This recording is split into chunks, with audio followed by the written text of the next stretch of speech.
harapan publik terhadap hakim yang menonjolkan keadilan Ya. dalam kasus pra peradilan Peggy ini, bolehlah kita berharap sama hakim ini nih, sama Eman Sulaiman ini. Tetapi lagi-lagi harus ada bukti formal yang mengukuhkan hakim nih. Betul. Nah, bukti formal ini cuma satu. Polisi. Kalau gua ngelihatnya justru Proses. Peggy. Ya, ini kasus Vina ini makin kesini nih makin apa? Mulai ada persepsi bahwa menyaksikan bahwa kasus ini nih benar-benar real pembunuhan dan juga perkosaan. Nah, bahkan sekarang beberapa yang sudah terpidana yang dihukum seumur hidup 5 orang itu sudah mengajukan meminta bantuan ke Peradi kan? Peradinya. Iya, untuk PK. Karena mereka semuanya tidak mengaku melakukan itu dan mereka semua ketika malam kejadian tidur di rumah ketua RT. Itu satu. Yang kedua, Peggy nih. Peggy ya. Nah, belakangan Peggy pun tidak sama juga. Peggy tidur di situ tuh. Dia tidak tidur di situ ya? Enggak, Peggy di Bandung deh. Bandung. Nah, dia tidak kenal bahkan sama para tersangka, para terpidana ini. Nah, yang menariknya di Peggy ini, Peggy langsung mengajukan pra peradilan nih tanggal 24. Iya. Nah, sementara dari kuasa hukumnya Peggy itu mengatakan bahwa hati-hati jaksa dalam membuat tuntutan. Karena kalau seandainya misalnya proses Peggy akhirnya ditolak peradilannya, terus masuk ke persidangan dan dinyatakan bersalah, sementara PK-nya diterima, ini untuk hukum kita makin parah nih, Le. Ya, menurut lu gimana, Le? Iya. Kan ada dua, kalau gua ngelihatnya ada dua hal di situ. Hal pertama itu berkaitan dengan tadi ya yang lu bilang. Apakah ini kasusnya ada pembunuhan dan ruda paksa atau tidak gitu ya. Itu berkaitan dengan 8 yang sudah divonis kan. Nah, ini kasus ini hal pertama. Hal kedua Peggy kan. Peggy yang ditangkap belakangan ini. Yang akan pra peradilan tanggal 24 minggu depan. Nah, kalau gue ngelihatnya dalam konteks pra peradilan, bisa jadi nih, bisa jadi kan isunya gini. Pertama dalam kasus Peggy itu, pertama adalah apakah benar Peggy itu terlibat, ya kan, 8 tahun yang lalu. Itu kasus pertama. Yang kedua, apakah yang dimaksud Peggy itu adalah Peggy yang ini? Betul. Ya kan? Karena ada satu pengakuan dari salah satu terpidana mengatakan ketika polisi datang membawa 3 foto buron itu, bukan Peggy yang ini gambarnya. Ya kan? Bukan Peggy yang ini, yang ditangkap kan Peggy yang ini. Nah, gue ngelihat dalam konteks ini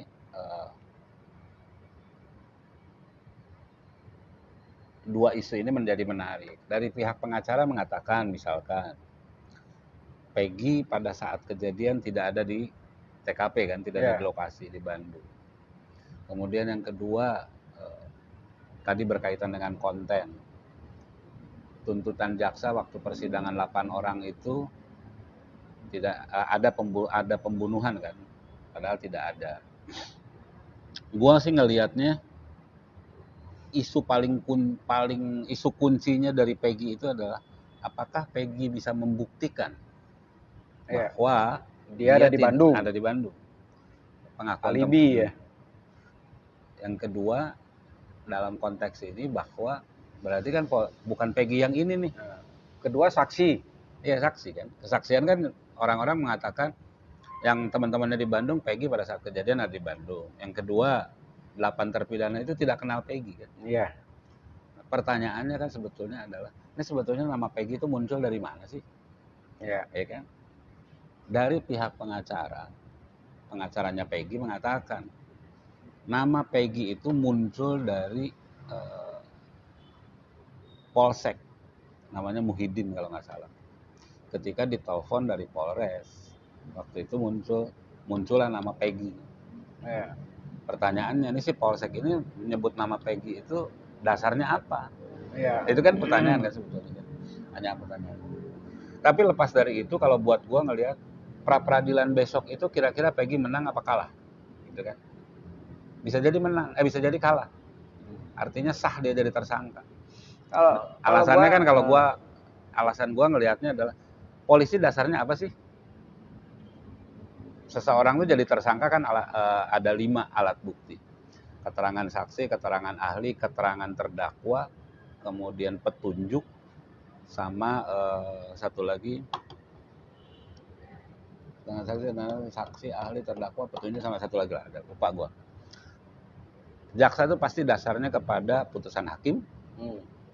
Kemudian yang kedua, petunjuknya jaksa itu dari mana sih? Petunjuknya jaksa itu pasti dari kesaksian, plus mungkin dari Facebook Peggy yang sudah disita. Iya. Plus hasil pemeriksaan kejiwaannya Peggy. Ya. Jadi gua ngelihatnya itu tuh. Ya, tapi kalau menurut gua ada filosofi hukum di dunia yang menyangkut persoalan lebih baik melepas tersangka ketimbang menghukum yang tidak bersalah. Sehingga kalau sudah kontroversial gini, menurut gua sih harusnya dengan pemberitaan, dengan fakta-fakta dan data-data baru. Misalnya contoh Liga ya. Liga kan menarik. Aduh, sorry ini putus dulu bentar. Ya, Cul. Ya, Waalaikumsalam. Ya udah, Cul. Makasih ya. Waalaikumsalam. Ya, jadi ini anak nih harus diangkat jadi. Yoi. Nomor 1 itu. Nah, jadi menurut gua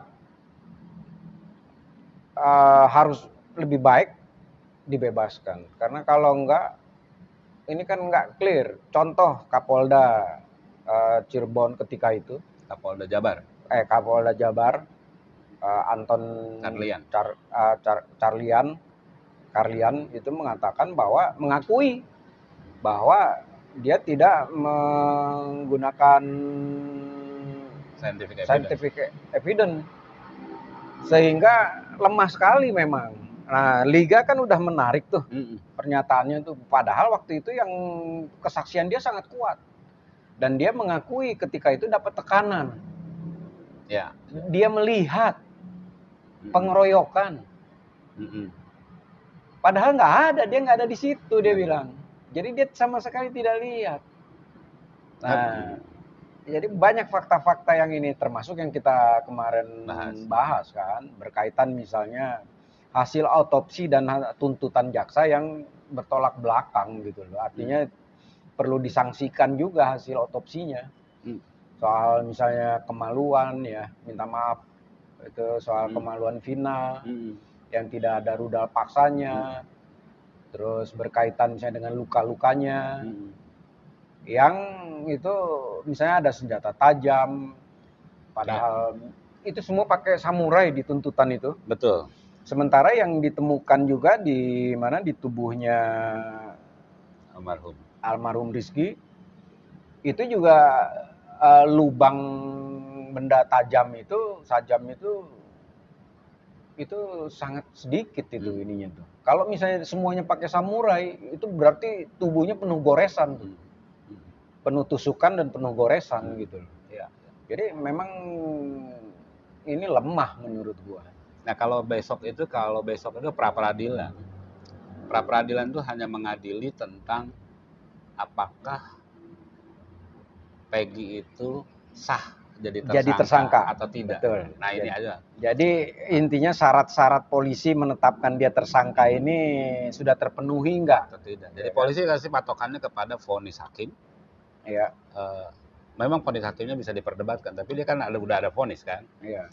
Yang kedua dari keterangan ahli salah petunjuk. Gua ngelihatnya itu ya. Ya. Nah, dalam konteks ini polisi terlihat kuat karena Ya. udah ada vonis. Tapi kan menurut gua polisi itu menurut gua harusnya lebih ini ya, lebih berani ya.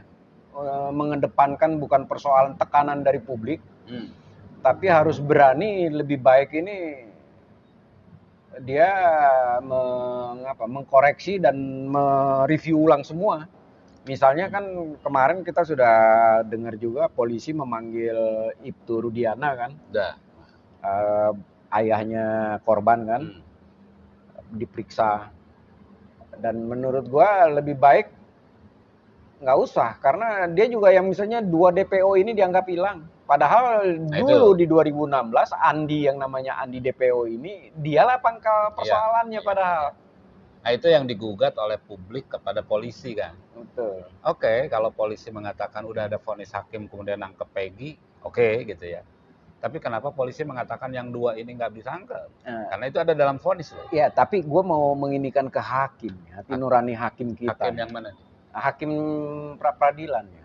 Oh, okay. Apapun, menurut gua harus ada keberanian dari penegak hukum atas azas keadilan. Jangan sampai negeri ini nih berkali-kali kasus yang seperti ini, mulai kasus Sambo, kasus apa lagi lupa. Tapi ada beberapa kasus yang akhirnya seperti ini. Bahkan dulu ya, kalau kita masih ingat itu Hanok OC yang di mana Papua ya. Nah, itu ternyata setelah menjalani hukuman ternyata bukan dia, salah. Ada Sengkon Karta dan macam-macam gitu. Nah, apalagi kalau kita kaitkan ini kasus Sukolilo ya. Sukolilo. Rental mobil yang dibunuh ya. Yang amok. Kenapa sih itu muncul? Yang kedua di Jakarta ya, yang dokter diduga pencuri mobil, dikejar, bunuh juga. Nabrak tiang. Meninggal. Ternyata itu mobil dia. Nah, kenapa terjadi seperti ini? Karena menurut gua ini nggak ada kepercayaan publik terhadap penegak hukum. Sepakat. Nah, sehingga rekonstruksi supaya publik itu lebih percaya lagi kepada kepolisian, kepada kejaksaan, hakim, ya itu harus berani mengambil keputusan yang sensitif seperti ini. Menarik kalau ngomong hakimnya kan udah ditunjuk. Hakimnya itu Eman Sulaiman. Kebetulan gue lihat profilingnya. Eman Sulaiman tuh pernah di NTT, pernah di Pangkalan Bun, kalau nggak salah wakil PM di Pangkalan Bun, pernah di Wonosari, sekarang di Jawa Barat. Yang menarik kalau buat gue dari kekayaannya. Menarik kekayaannya itu 200 sekian juta. Punya 2 tanah gitu ya. Tapi yang menarik itu adalah dia punya utang. Bukan dari pinjol kan? Ya hutang. Jadi buat gue ngelihat dari sisi kekayaan tidak ada yang mencolok. Dan hakim ini paling rajin melaporkan kekayaannya. Artinya dari sisi kekayaan dia dalam kategori bahasanya ini hakim hakim baik lah gitu ya, dalam konteks kekayaan ya. Hakim baik. Jadi harapan publik terhadap hakim yang menonjolkan keadilan dalam kasus pra-peradilan Peggy ini, bolehlah kita berharap sama hakim ini nih, sama Eman Sulaiman. Tetapi lagi-lagi harus ada bukti formal yang mengukuhkan hakim nih. Betul. Nah, bukti formal ini cuma satu. Polisi. Kalau gua ngelihatnya justru Peggy yang harus membuktikan bahwa pada saat kejadian dia tidak ada di TKP. Nah, betul. Itu yang harus dia buktikan. Nah, selama ini buat gua framing terhadap Peggy itu adalah satu, framing ya, bahwa Peggy itu adalah orang yang kalau di supporter paling garis keras. Kemudian Peggy ini ganti-ganti nama. Peggy ini punya beberapa KTP. Nah, yang menurut gua itu nggak ada kaitannya dengan materi perkara. Tetapi profilingnya memang kurang bagus. Itu maksud gua itu framing. Materi perkaranya bukan itu. Tapi kan betul. Tetapi kan apapun ya yang dilakukan oleh Peggy dalam konteks perkara ini berbeda lah. Harus juga dia mendapatkan justice. Betul. Ini kan ada 22 20 pengacara, kalau nggak salah 20 apa 22 pengacara yang membela Peggy. Buat gua ngelihat yang pertama syarat formil. Yang tadi itu kalau gua hakim itu kan hakimnya tunggal kalau pra peradilan kan, hakimnya tunggal. Ini benar-benar ujian terhadap hakim. Ya, dan kedua ini publik ya, publik itu udah punya persepsi. Yang kedua, para penasehat hukum juga udah mempunyai persepsi ini. Yang ketiga, ini tidak ada kaitan juga dengan kalau kuasa hukum kan bayaran. Nah, ini tapi pasti yang ini kan pro bono semua nih. Pro bono, pasti pro bono. Karena mereka yang terlibat dalam konteks ini masyarakat kecil. Nah, disinilah menurut gua pemulihan soal wajah hukum kita itu malah di sini, karena di sini melibatkan semua masyarakat kecil nih tersangkanya. Jadi benar-benar harus hati-hati sekali menurut gua nih. Harus. Jadi begitu guys, kita tunggu aja tanggal 24 Juni ini guys di Bandung, di Pengadilan Tinggi Bandung. Persidangan peradilannya Peggy. Oke guys, saya bangga, saya resah, saya Indonesia. Kalian?